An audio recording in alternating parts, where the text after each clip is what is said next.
America Meditating Radio Show, we collect wisdom, inspire each other, and empower hearts 24/7.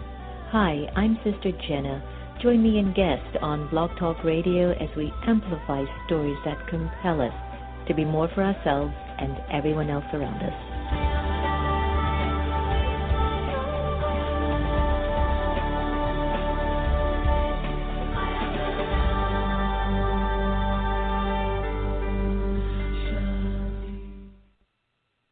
Do you like to meditate? Have you tried to meditate? Have you struggled with meditation? Why don't you visit one of the Brahma Kumaris Meditation Center? Visit brahmakumaris.org. Blaylock Dialysis Center is a convenient state-of-the-art dialysis center in the Houston area, run by Dr. Panakin Patel. Relax in a comfortable environment while receiving quality care. Serving adults 18 to geriatrics, we are here to help you.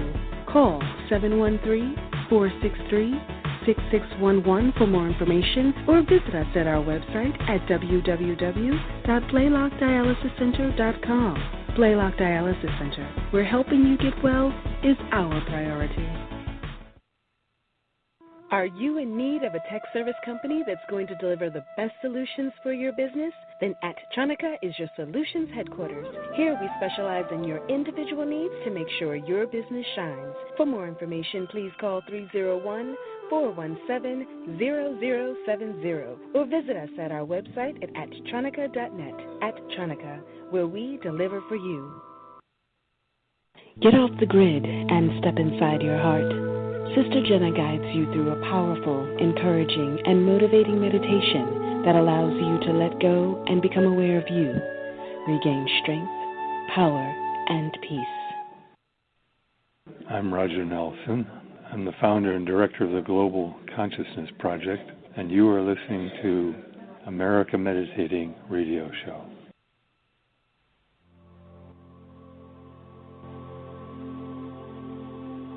Feeling safe. Taking just a minute. Like a tortoise, I move into the safety of my inner world and experience a world free from distractions. I feel secure, protected, knowing that I am true to myself. I experience my true value, independent of the influence of others. I now gently step back into my surroundings.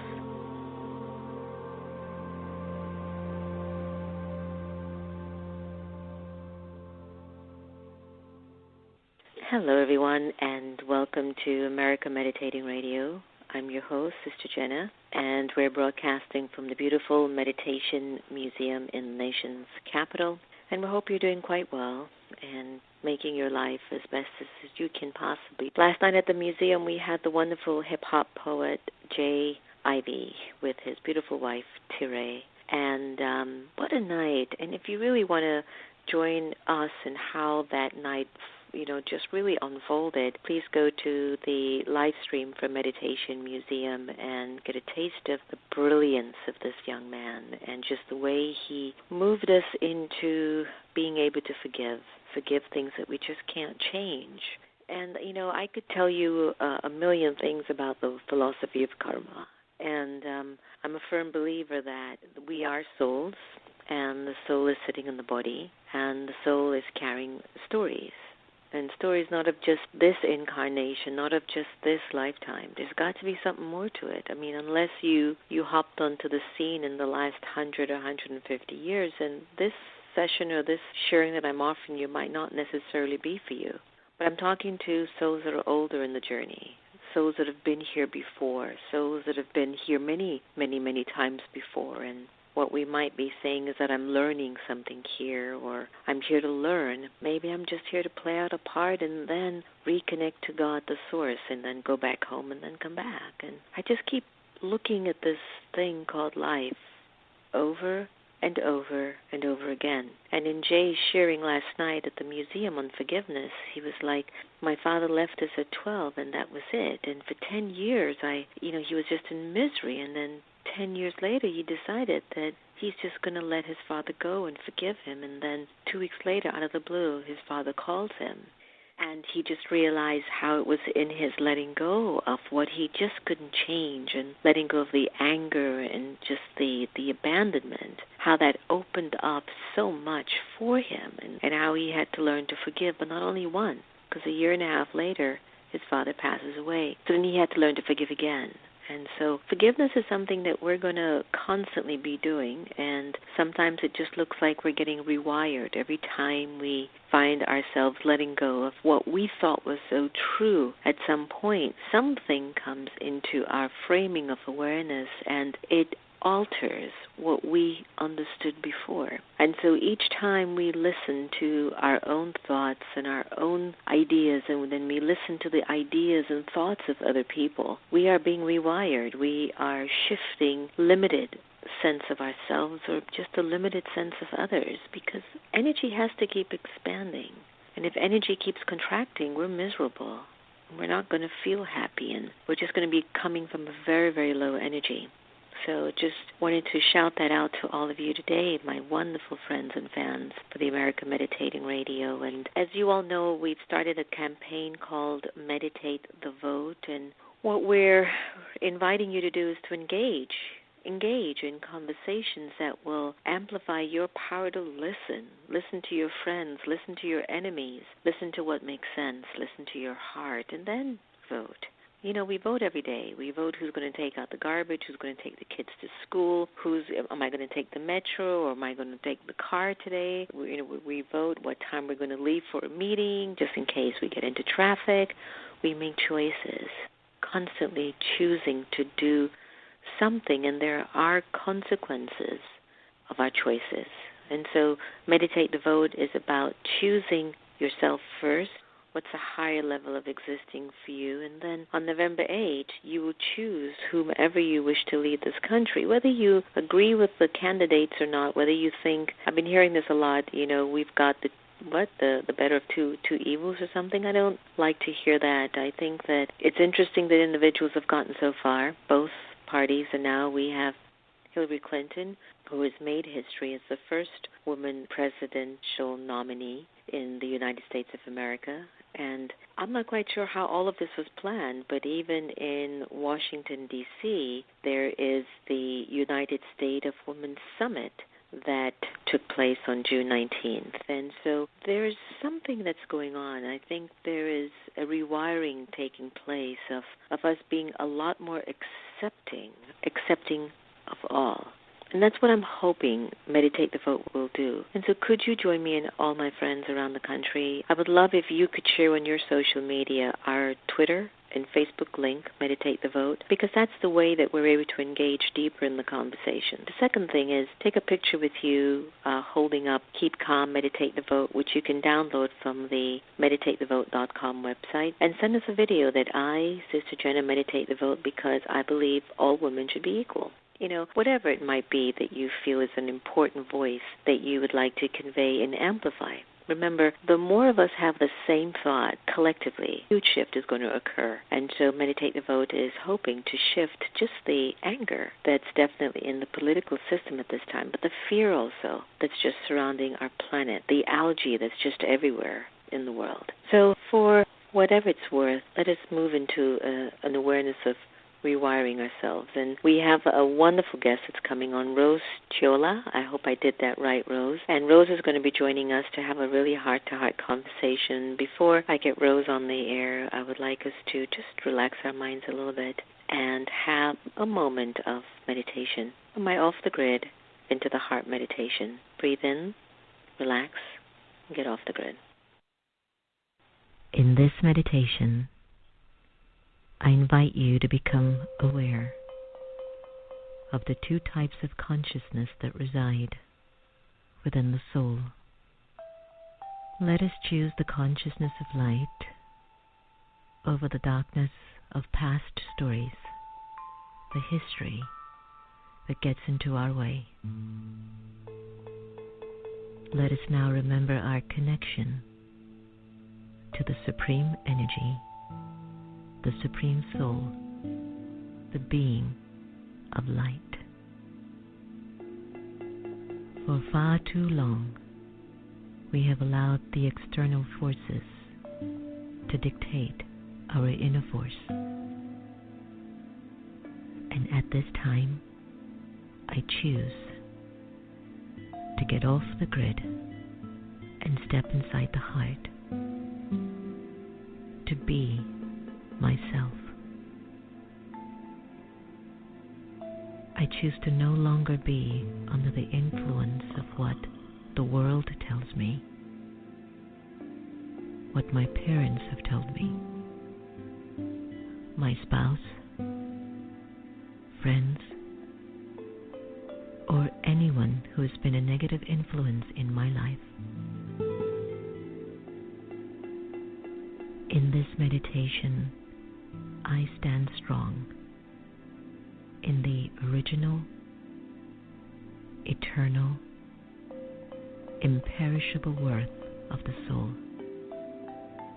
I, the being of light, the soul of power, I step into the heart, and I become a being of love, a being of light and goodness.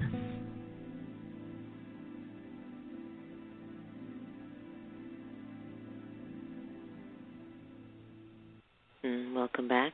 That was Off the Grid, Into the Heart, and one of my favorite tracks on Off the Grid, Into the Heart. We are so proud to welcome rose-caiola, and she could have easily been defined by her success in the highly competitive world of New York City real estate, but she has ventured far beyond the boundaries of the business world.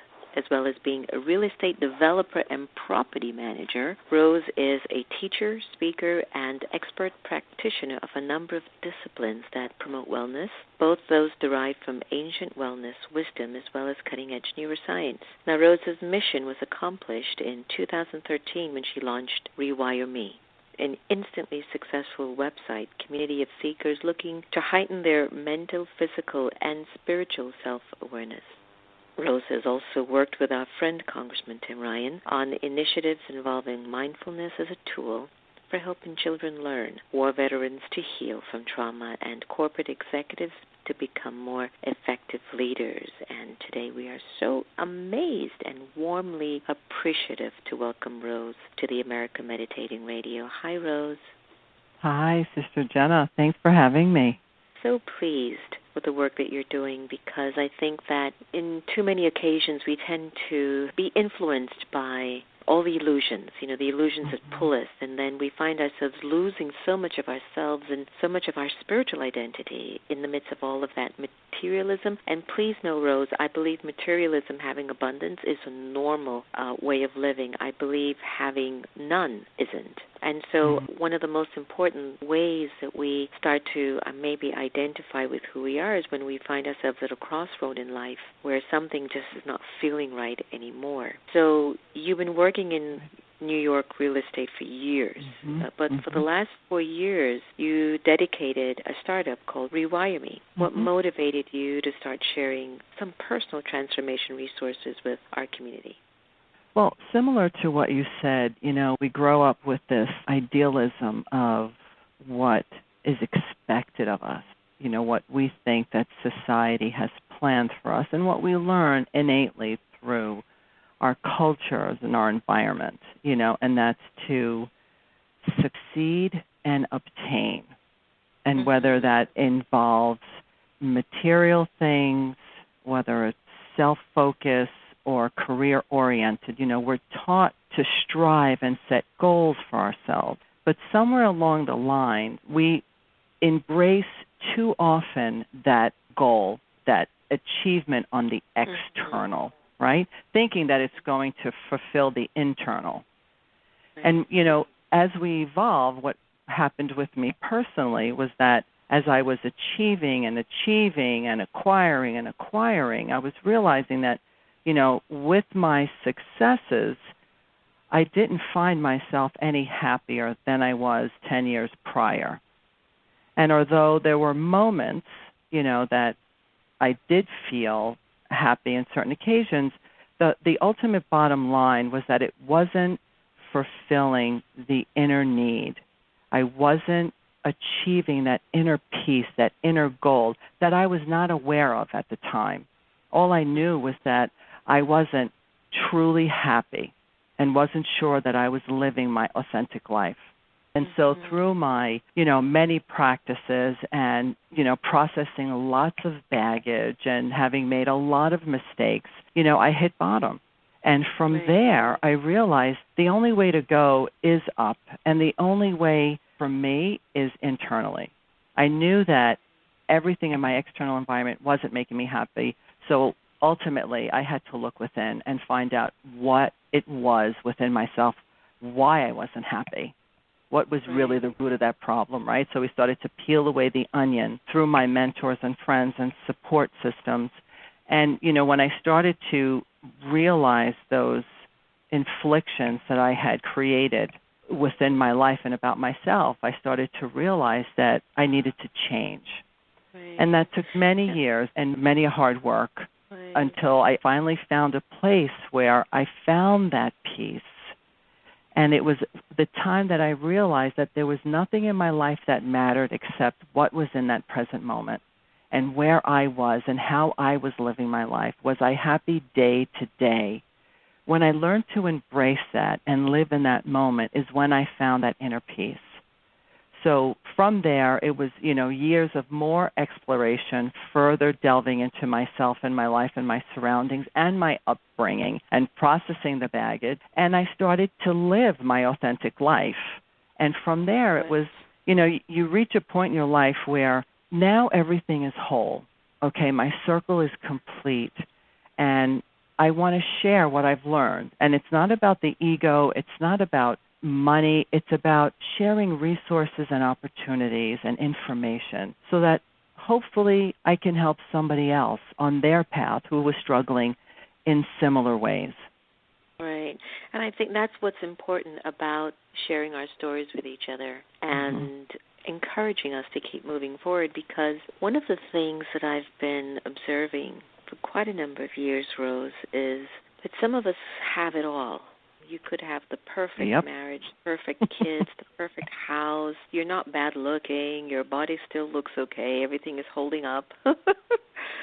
But there's something happening inside, that there's something going on. And I think that's where I think a lot of us get bumped up, because people could be looking at our lives from the outside and go, oh, wow, they have everything. But there's still something innate, something in the spirit, something in the soul that needs something. So when you went through that stage where it's just like something just wasn't, there was a shift that you needed, can you sort of describe what were some of the steps that you found yourself taking? Because I'm sure it must have been sort of sometimes complex or confusing, like, what is wrong with me? I have everything I need, But, exactly. And I did. You're absolutely 100% right. On paper, my life was perfect. And people would look at me and be like, why are you not happy? You have all the money that you need. You have a beautiful family. You have healthy children. You have a healthy relationship and a career and a comfortable home. What do you mean you're not happy? We all suffer from what we think is our, fixed DNA. Right? We all suffer from low self-esteem. Personally, I came from an Italian immigrant background, okay? And as a result, I had a lot of baggage growing up, lots of baggage. And I found that a lot of people shared my beliefs as I got older, right? I lived in a place of constant searching for my identity outside of myself, right? So thinking that all of these things were going to make me happy, and they didn't, because what I realized that they were only temporarily filling that void because I felt badly about myself. And it really all comes down to self-love, forgiveness, and worthiness. Those were the three dynamics that I was faced with. And who is not at some point feeling a little bit tested by those three areas, And my question to you might be, to continue with what you're sharing on, is where did that feeling come from? Because, I had this beautiful platform with Jay Ivey, a hip-hop poet, last night at the museum. And I was listening, yes. It was so beautiful. One of the things he shared was, I came as a pure spirit, but life just got the best of me, like stuff started to happen. And so where did this energy within our being come from? Because even if you maybe replay your life, maybe your life wasn't as bad as, you look at others and then you go, but why am I feeling? So what I use all the time is an acronym called ALGE. Anger, lust, greed, attachment, and ego is somehow swimming way too much in my consciousness, and I just don't feel good. Where did all of that come from, Rose? It comes from our external environment, okay? And it's not anyone per se's fault.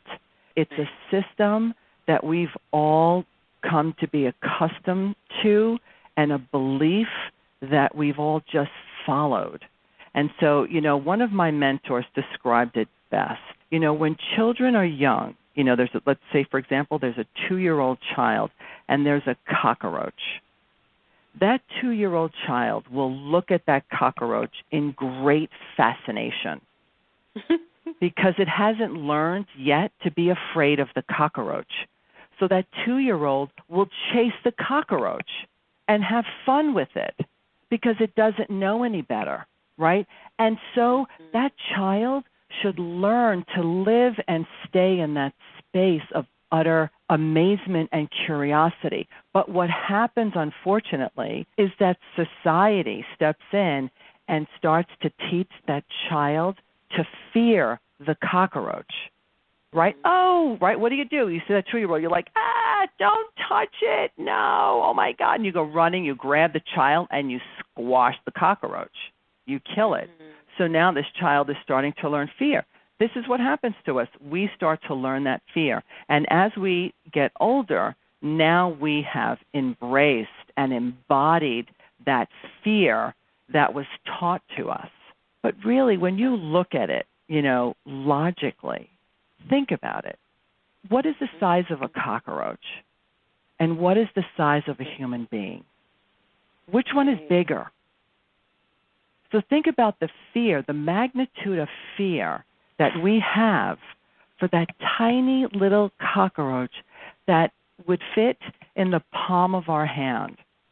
That's what we learn, and that's what we embody. And so we bring that fear throughout our entire life. And some of us get stuck in that fear and start to live in that fear on a daily basis, where everything now becomes fearful. We become fearful of crossing the street. We become fearful of somebody hurting us.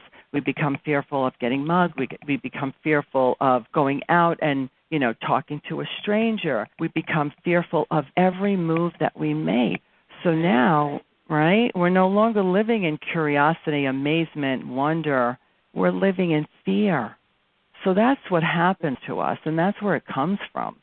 We need to change it. Yeah, so in your experience, while leading guided meditations, what would you say is the biggest transformation that you've encountered, and why in particular? One of the biggest transformation is that when I allow myself, even just sitting and doing your guided meditation right before the show, I was in bliss. I sat, and I could have stayed there for hours. It's because we don't often give ourselves the time or permission to be in that space. We feel that time is always running out, and we feel that, it's never enough. The days need to be longer. More work could get done. And we don't spend enough time being present in the moment to just enjoy this minute or 5 minutes or 10 minutes or half hour or 60 seconds. In doing that meditation, for me, every time I sit in a meditation, it recalibrates me. And so I'm able to transform and now begin again and enter a new situation with a fresh mind without the baggage that I had maybe 10 minutes ago. those transformations, they always amaze me because I love the fact that I can start over again. Right. Start over. I like that. And I see it with groups that I teach as well, by allowing them, permission to just sit for a few moments in a meditation, they wake up refreshed, renewed. Some even look younger than they did when they first walked into the room. It's true. And you know it.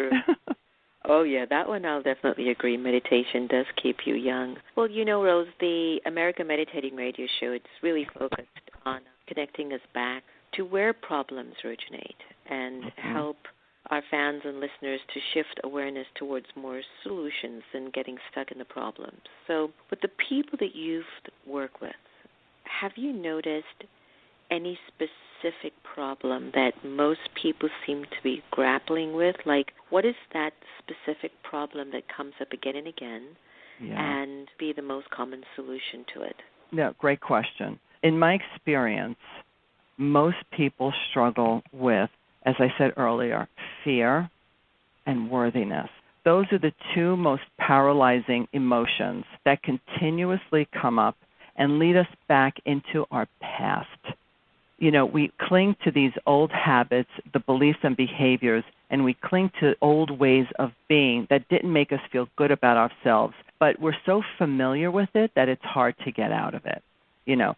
I honestly don't think that there's any one common solution. We all need to process, our feelings and emotions in our own way. However, I feel that practice keeps us in line, and practicing things like meditation, mental rehearsal, those things like that help break us free from those old habits and thought patterns and helps us rewire the way that we think, what we believe in, and how we ultimately want to live.